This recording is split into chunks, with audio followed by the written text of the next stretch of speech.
안녕하십니까. 보험국본부 세무사 이봉구의 세무조사 5분 특강입니다. 세금 혜택 중에서 가장 큰 혜택을 고르라면 1세대 1주택 비과세 혜택입니다. 그런데 가장 큰 혜택임에도 불구하고 가장 많은 세금 폭탄이 1세대 1주택 규정에서 많이 발생하고 있습니다. 2023년도에 기획재정부 유권 해석이 변경되면서 앞으로 1세대 1주택 비과세 받는데 특별히 주의해야만 할 그런 규정을 설명드리도록 하겠습니다.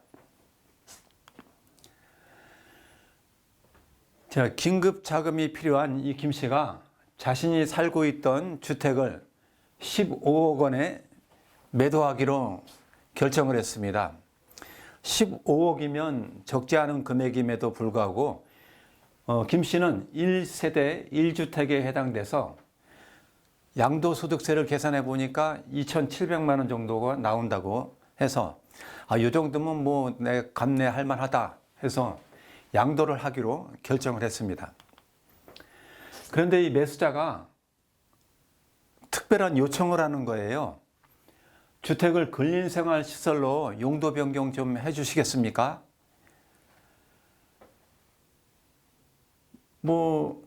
모든 비용은 내가 부담하겠습니다. 그래서 이 김 씨는 어차피 내가 살 집도 아니고 양도하기로 결정을 했으니까 그렇게 해주겠다.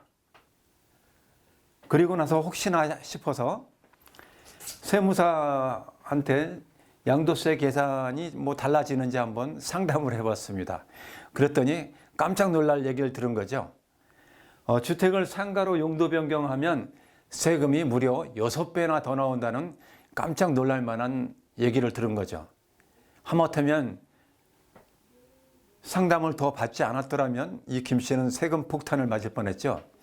아니 도대체 이 용도 변경하면 어떤 점이 달라지길래 세금이 6배나 더 나오게 되는 걸까요?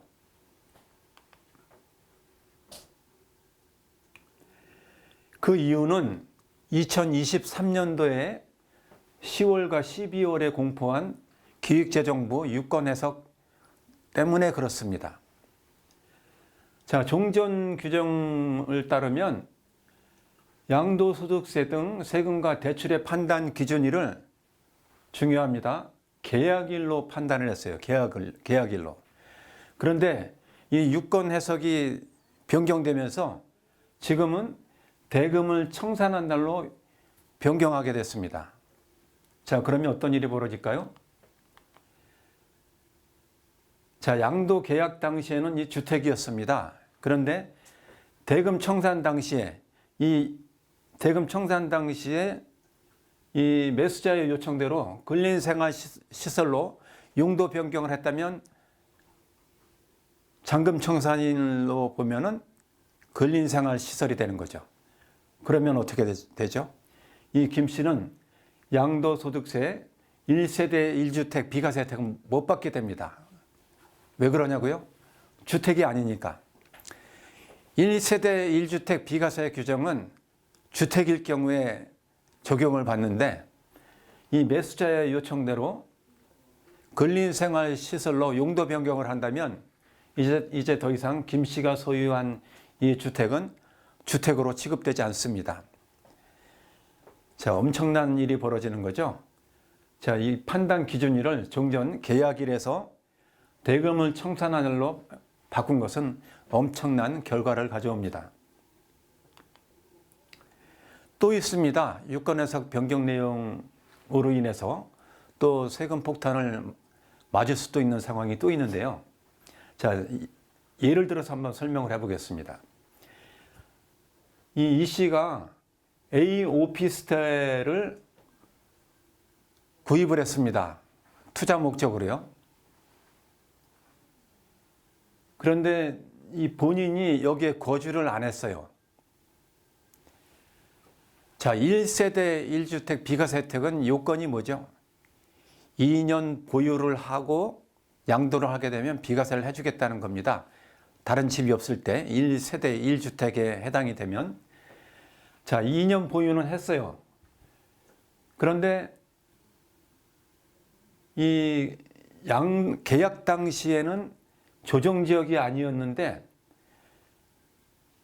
잔금청산일에는 조정지역으로 고시가 됐어요. 그러니까 이 씨는 이 오피스텔을 양도하려고 하면서 궁금했던 거죠. 혹시나 이게 내가 여기 거주를 해야 되는 건 아닌지.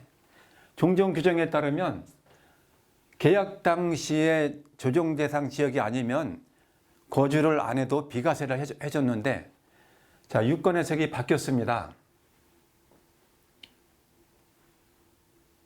2년 거주 요건을 충족해야지 바뀌는 걸로. 왜 그러냐고요? 잔금청산일에 조정지역으로 고시가 됐기 때문에 이 씨는 2년 거주 요건을 충족해야지 1세대 1주택 비과세 혜택을 받을 수가 있게 된 거죠. 자, 종전 해석은 계약일 당시로 판단을 했는데 변경된 해석에 따르면 잔금청산일에 조정 대상 지역으로 고시가 됐다면 2년 거주를 해야 되는 것으로 유권 해석이 변경이 됐습니다. 자, 기획재정부의 변경된 유권 해석으로 인해서 많은 혼란이 초래가 될 것 같습니다. 기획재정부에서는 각종 세법의 그 비과세 감면 이런 것 규정을 통일시키기 위해서 변경된 유권 해석을 내렸지만 이 변경된 유권 해석으로 인해서 앞으로 1세대 1주택 양도세 비과세 요건이나 일시적 2주택 처분기간, 또 중과배제, 종부세 합산 배제 등을 판단할 때 이 변경된 유권 해석을 반드시 한번 검토를 해보셔야 할 필요가 생겼습니다. 지금까지 기획재정부에서 발표한 변경된 유권 해석 내용을 설명드렸는데요. 이 내용 잘 숙지하셔서 1세대 1주택 양도시 세금 폭탄 맞는 일이 없으셔야 하겠습니다. 지금까지 봉구 세무사 2본부의 세무조사 5분 특강이었습니다.